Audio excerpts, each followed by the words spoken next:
Well, I give you the floor for the summary, just to tell people that it's not really a conclusive. Yeah, is it so? It's not really conclusive. It will be worked out further, but what is important is us to get out of here to have the same thinking. Yeah, so we don't go home. One says I'm from Dar es Salaam, and another one says I'm from Dodoma. You know, we all say we are from Dar es Salaam, which is one city. Thank you very much. Yeah, please, Bob. Thank you very much, Mr. Moderator. Ladies and gentlemen, good afternoon once again. Good afternoon once again. Thank you very much. It is a great honor to be speaking after the Professor Emeritus has spoken. And to me, a deeply humbling experience to try and summarize the discussions that we've had the whole day. You will agree with me that it has been as enriching and engaging as it can be. And so, in the words of our dear moderator, it is only to get us on the same page on a number of issues, and it's clearly going to be a summary. And therefore, if you do not see your point being raised, it is not because it is not being regarded, but it is probably subsumed in some of the comments I'm going to make. Now, I would want to preface this with the discussions we had since morning, beginning with the introductory remarks from Dr. Nungu, who told us that open science is not a new concept. But the professor has also told us that much as it is not new, there are new things happening within the open science realm. And one of those is that we are having research emerging as a new enterprise or a new industry altogether, aided by new technologies and driven by new priorities. We also heard that in a number of ways, open science is already being practiced by our researchers in the sense of open access publications, but that this meeting provided us with an opportunity to go through the whole chain and the whole spectrum of what you'd call the open science in all its different compartments. We also heard today that the issues of shared infrastructure is already happening, and we are having councils working together with each other. And a number of examples were given about countries already working in collaborative projects or in public partnership projects as well. And therefore, a number of things that have been happening even in SGCI Phase 1 would qualify to be part of open science. We also heard that open science gives opportunities for replicability. The other thing that we had is that there are a number of initiatives going on to try and revise and review open access policies at different levels, from the funding agencies to some of our own institutions back here.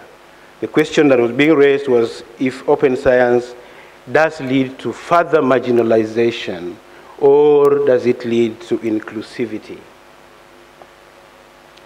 We heard from Eunice Mudengi that we are looking to the science granting councils to show us the direction of travel. And I think that is an important flagging point that brings back this discussion to our own science granting councils to try and set forth their priorities. If reviews of the policies are happening at the funding levels as regards the issues of open access and open policies, what actually is happening at our countries, or what should happen at our countries. And then the others came and told us a number of also very important key points. One of them is that we are now witnessing a transition to a knowledge society. And the professor intentionally mentioned that we are beyond the open, or rather knowledge economy, but knowledge society. In other words, his point was that the economy is part of the societal development itself. From the paper, we also heard that digital revolution is an enabler of open science in much the same way that open science is an enabler of the fourth industrial revolution. So there is that interconnect between the two issues. That is an important thing that came up with a number of examples like the sequencing of the human genome being highlighted. The other important information that came out there is what the professor called the tsunami of information. The issues around acquisition, storage, manipulation, aided by a suite of technologies that lead to application, and that this is becoming fairly ubiquitous in our countries. The fourth issue that came up is that open science is about sharing. And this relates to open data, open access, openness to society as the key components. But it is important to take into account how this information is released in a comprehensible form to the society. And that calls for the need for mutual engagement with the society to try and understand the different social attributes that are dictated a lot of times by passion and not necessarily reason. The fifth issue that came up is about the complex systems and their relationship with the open science.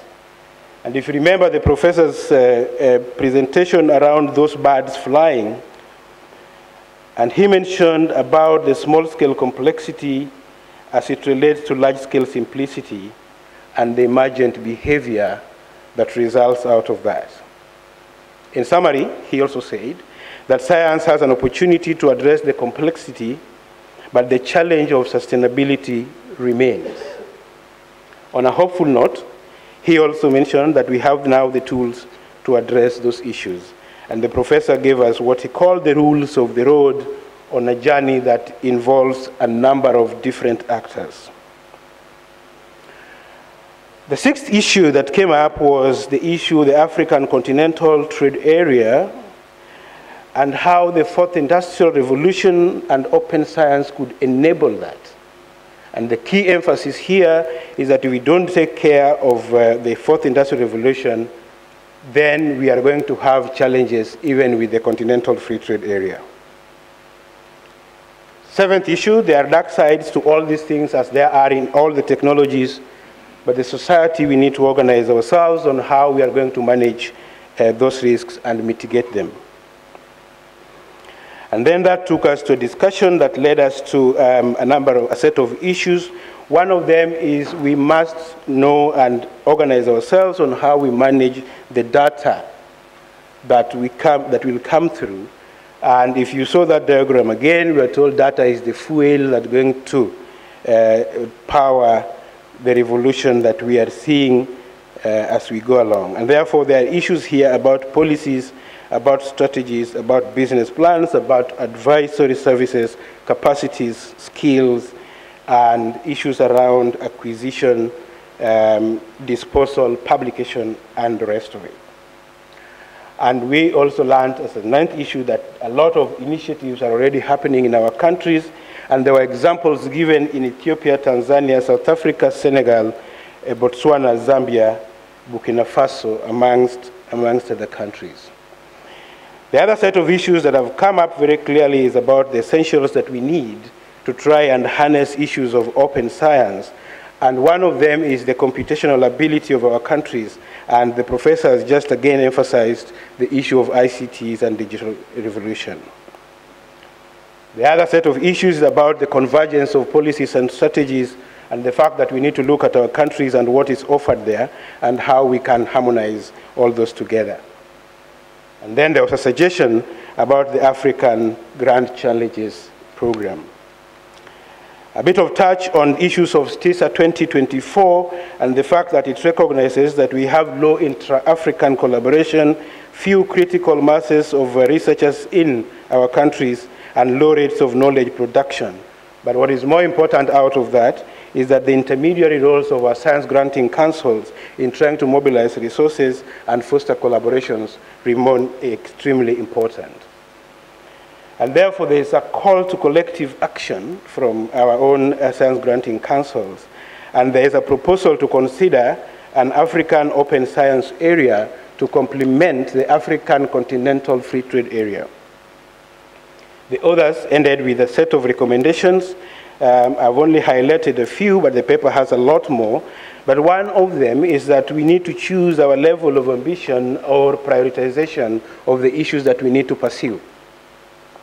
The second key recommendation that I had is about the need to commission expert reviews to work on issues of harmonization or convergence of policies, practice, and incentives for research. The third issue was about community building and consensus awareness and the need to create forums for different actors to keep meeting and share their ideas. And the fourth one was about governance in terms of whether we need a hub and nodes model. Ladies and gentlemen, I want to bring it back to where Eunice left it, about the science granting councils giving us the direction of travel. And if you remember, we had the first panel that had a number of science councils discuss their issues. And a number of issues did come up.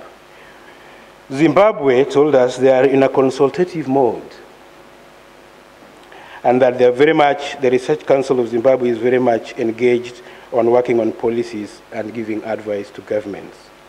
We learned that in Zimbabwe also there are institutional repositories, and they're setting up a geospatial and space agency for data collection for application in issues of precision agriculture, disease mapping, amongst other things.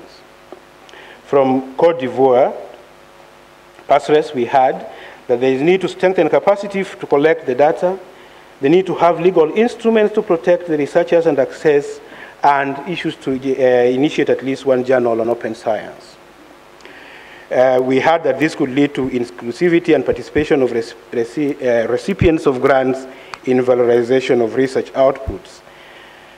But they also stress the issue that language is a highly sensitive and sometimes political issue. And we also heard this from Mozambique as well. Mozambique gave us statistics that confirm the importance of language, and Portuguese in particular, in terms of the open access issues.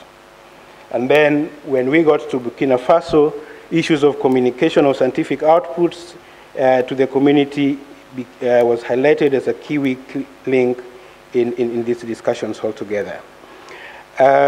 We also heard that we need to exploit the open science and open data to support sharing and pooling to strengthen knowledge use, and that outputs should be communicated in an accessible and comprehensible forms. That session also dealt with a number of questions which I'm going to highlight just very briefly.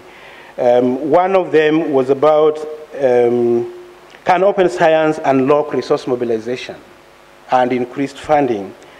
I think the general answers are in the affirmative, and a number of issues have been highlighted, including the fact that it could lead to availability of data that will solve everyday challenges. It will lead to avoiding duplication. It will encourage collaboration and joint mindsets with the funders. The issues of infrastructure to address the needs of researchers have been highlighted, as well as the availability of data that will allow value addition to research. The other question that was asked was about how can the science granting councils cooperate more effectively through open science. And again, issues of the culture of communication have been highlighted. The need for basic infrastructure to enable communication have been highlighted. We heard that we need to have clarity of mission, determined action, and we need to look beyond the quick wins to try and get all this happening.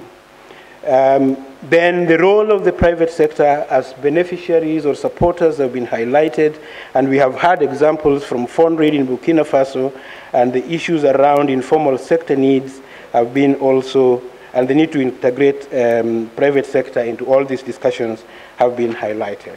What are the main concerns for science granting councils? One, weak infrastructure, e.g. internet connectivity. Two, the outputs are largely in forms of publications. I think there was a question about we need some tangible products coming out. And then there is lack of clear understanding of open science within the community, and therefore the need to create more awareness. We had open discussions. A number of things again came up. There are issues, I will only highlight one or two. One is the indigenous knowledge systems and how do we integrate that in the open science communications. There was a question about knowledge as a public good or a private good, and I think the professor has responded to that, so I wouldn't go too much into that. But in terms of indigenous knowledge, the response that I had is that we need to broaden our definition or African definition of what open science is to try and include all this. And then there was also a suggestion that Africa needs to invest in its own linguistic platforms and infrastructure that captures and carries our own knowledge sets. The other issue that came up was about openness as a concept and how open should open be? And the discussions around that was about, it's easy to share data, but it's more difficult when we get to the methodologies and the protocols that came from the quarter. And then the question was, how do we manage the change? And the question is here about whether we are moving the graveyard or we are doing one funeral at a time. The question is, how open should we be? As open as possible, as closed as necessary, but who decides? And that is a fundamental governance question that we need to address. As I come to the end of it, a number of things have come up. There was issues about decolonization of knowledge systems. There are issues here, finally, about open science and international collaborations. There are issues that were raised there about ownership of the data that is collected within the African continent, and then the ethics around how that gets back to the communities. Finally, I think Julius Mugwagwa brought the issue of the possibility of including some of these debates into the teaching practices at his university, and I think that is equally relevant to our universities back here. This session ended with the global perspectives that we have just had in the final session, and a lot of the comments on that actually confirmed the earlier issues that had been raised. In other words, giving and lending credence to the discussions that we've had.